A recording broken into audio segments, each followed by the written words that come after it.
Welcome friends to another r/I-don't-work-here-lady video. I think we can all agree that we dislike Karens, but I think one thing that we all should like is this video. Make sure to hit the like and subscribe buttons down below. But our first story of the day is by Same New Thing. I'm not the candy striper you're looking for. My dad was recently in the hospital for about 8 weeks for a brain infection. He's back home now and doing very well. I don't live nearby, but I came to visit almost every day. The hospital and where my dad lives is in a town in Southern California where it's been averaging 110 every day and rarely gets below 90 even during the wee hours of the morning. The way the hospital's set up, there's a roundabout in front of the main entrance with a valet service, and there's a parking garage for patients/visitors just across the road from the main entrance. I'm terrible with distances, but I'd say it's maybe 30 meters from the garage to the hospital entrance. One day I'm visiting, and as I'm driving into the garage, I notice an older gentleman leaning against a pillar as though he's waiting for someone before crossing the rows of parked cars. I park, and then as I'm exiting the garage, I see the same old man outside now, leaning on half of a wall with his hands on his knees. I ask him if he needs any help, and he tells me he's visiting his brother, but it's so hot and he doesn't think he can make it across the street to the entrance. I told him I'd be right back with a wheelchair and help. I ran inside the hospital to the main entrance and asked the security guard at the front desk where visitors sign in if they have any volunteers and a wheelchair who can help this guy. They basically said no and it'll be a while before they can find someone. Obviously, I can't just let this guy sit in 110 plus degree heat, so I look around the lobby and lo and behold, there's a wheelchair available, so I grab it and head back to the old man.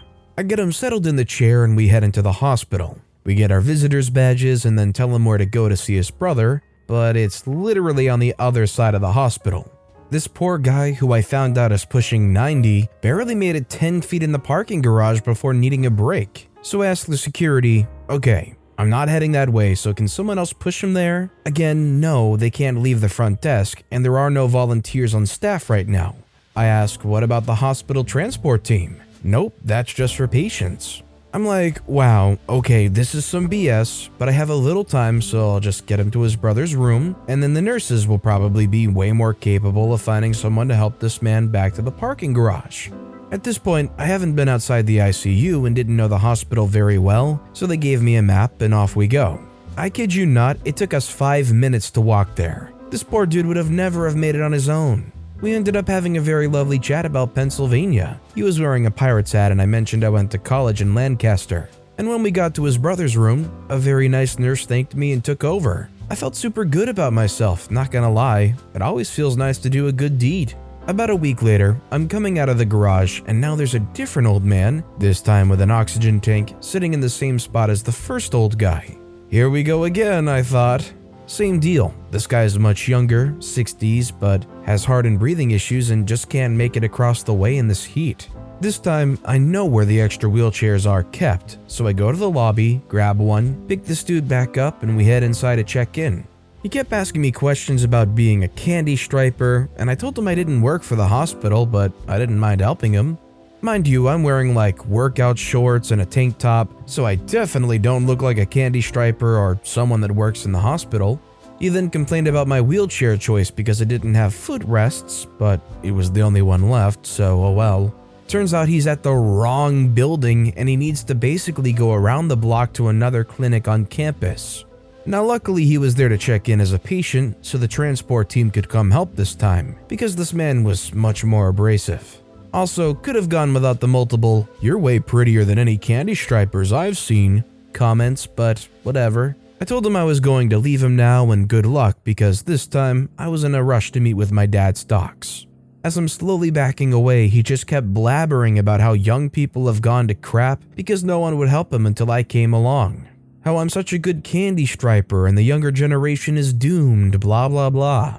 Anyway, I eventually just loudly interrupted and said something like, "Okay sir, the transport team will be here shortly and you can wait here with security. Good luck," and I walked away. So far I haven't come across anyone else who needs my wheelchair valet services, but I think it's safe to say it's time for that hospital to hire some actual volunteers. The last hospital I've been to, they had a golf cart valet service that just kind of circled around the parking lot, Anybody that wanted to hop on, just hop on and they take you right up to the front door. So like at the bare minimum, you think that they would have something like that for sure. When you think about all the people that have to visit at a hospital and how a lot of them probably just can't get around too well, it really means a lot to have those volunteers. Our next story is by C. Kringle4, saying stuff I would never say at my actual work. I worked to-go orders for Applebee's this summer, and whenever I got my hour break, I would usually go to the next door mall and read inside Barnes & Noble. This mall's practically dead, most shops moved or closed down, but it still has Barnes & Noble, a movie theater, and a Bath & Body Works, both of which are on the other side of the mall. Because of this, and of course Rona, the mall access store in Barnes & Noble is not available. Back to the story, I'm reading in the section by the former access store when your typical Karen walks by. She was clearly planning on using the door, but then sees the giant sign saying that it was unavailable. She then gets angry and starts causing a fuss, and I started to feel bad for the Bath & Body Works employees who would be seeing her in a bit. She then turns and starts yelling at me, "This is ridiculous, why would you guys even shut down that entrance?" Now, I'm still wearing my jeans and Applebee's t-shirt, so I don't know why she would think I worked there. I had already been yelled at by rude customers that morning, and I was definitely going to deal with even more that night, so I decided to have my one little moment of glory. I look her dead in the eyes, point to the very large Applebee's logo on my shirt and ask, "Are you freaking dyslexic?" She proceeds to flip me off, stomp away, and I got back to reading my book. It wasn't much, but it felt good to me. You there, you appear to be dressed in clothing that appears vaguely employee-like. You must work at this establishment. No, I work for NASA. This is a spacesuit. Our next story is by RoboMerc. Dad got mistaken for manager when he was checking in on a participant who works at the store.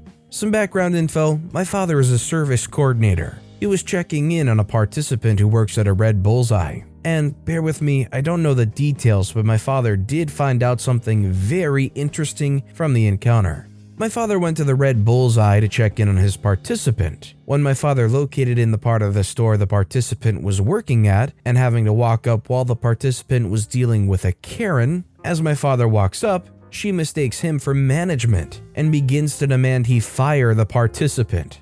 But my father's a born and bred New Yorker from Brooklyn and plays along with the Karen and diffuses the situation, getting her to leave the participant alone without further incident. Afterwards, as my father finishes his check-in with the participant, they reveal to my father that the black shirt is actually the color worn by the management at Red Bullseye. You just gotta have a level of appreciation for people like this who can walk right into a situation, be accused or thrown right into the fire, and just right off the cuff they can improv some stuff, come up with some stuff, and just keep it flowing and diffuse the situation. Cooler than a cucumber. Our next story is by JDS 2001. I do know where the ferry is. I was at an office building getting my glasses fixed at the retail location in there today, and someone came up and asked me where the ferry was. I didn't realize that he thought I'd worked there, but come to think about it, he probably did. I was wearing a blue polo shirt, a badge on a lanyard around my neck, I'm back at the office, and was looking at my phone. This is nothing like what security for the building wears, but he probably didn't know that. I so happened to know where the ferry was located, so I pointed them to it. He said thanks and walked away. I know it's not much, but at least something happened where someone mistook me, and I'm finally able to post here rather than simply enjoying all the stories. One time I was at a store and it was after a college class, so I was wearing a blue polo shirt and I was wearing a lanyard with my school ID on it. Didn't realize I was looking so official inside the store. Some guy walks up to me and goes, "Where's the locks?" I said, "Oh, sorry, I don't work here." And it was quite possibly a top 5 most awkward moment. Probably more because I'm introverted though, but he just looked confused and wandered off, so not a Karen. This next story is by Mike_OxOnFire. You're not visually impaired, right? Today, I went into ASDA for a few things. Milk, bread, and such like. When I heard the harumphing of an approaching Karen, I decided not to look around in case she's targeted someone else, but no such luck, as a sharp jab in the shoulder tells me otherwise. "Why aren't you paying attention? I've been asking you to help me for 5 minutes. BS, she's just arrived. I turn to her and give the best "for freak's sake" face I can muster and reply with the old "I don't work here, lady." I then give a couple of other faces as I see a manager approaching and realize the opportunity to do something mean has all but effectively disappeared. Instead, I point to the manager and tell her to speak to him. The manager looks at me and asks, "Is she bothering you too?" That tells me that somebody else, maybe even several other people, have complained about her. I nod. Before the Karen can open her mouth, the manager asks her if she can see what I'm wearing, and how my gray shorts and blue t-shirt don't match the black trousers and green polo shirt that the staff wear, to which she replies, "Of course I can." The manager then asks, "So you're definitely not visually impaired?" "Blind," says the Karen. "Of course I'm not blind. I can see what he's wearing, but I want him fired for not helping me, and why did you ask if I'm blind anyway?" "Well, I reckon that if you can't tell that he's a customer, and clearly not a member of staff," says the manager, gesturing at me, "then you're either blind, stupid, or mad. And you're not blind." The Karen just went beetroot red and stormed off. Best manager I've met in ages. Now that's a manager that just does not give a care. You gotta love when a manager walks up to a Karen and basically calls them stupid to their face. You're like, wow, it takes some real courage to do that. Not because you're afraid of the Karen, but you're a manager, you just want to always retain that level of courtesy. But sometimes you just want to tell them that they're stupid. And our next story of the day is by Ted Lasso, Woman in the Men's Room.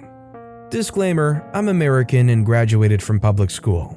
Yesterday, I walked into Chick-fil-A, not my choice, gave my wife my order, and proceeded to the men's room. I paused when I saw a woman leaning over with her head on the counter. After double checking to make sure I was in the men's room, I was. I looked at her and asked if she's okay. Her response?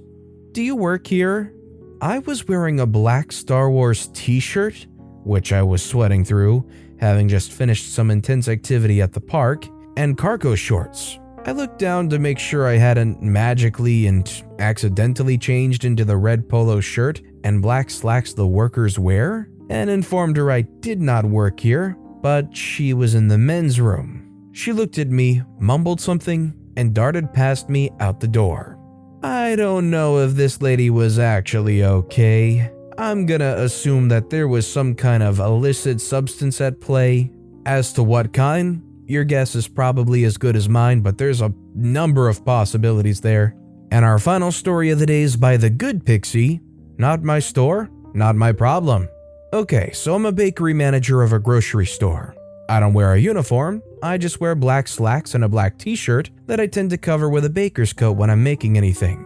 I finish my shift and head to the Family Dollar because they have a pretty decent deal on pasta, and my son goes through it like crazy. I'm looking at the pastas and starting to gather up the ones I want to pick up, and an old blue-haired dragon approaches me and clears her throat. "Where's the deodorant?" she demands.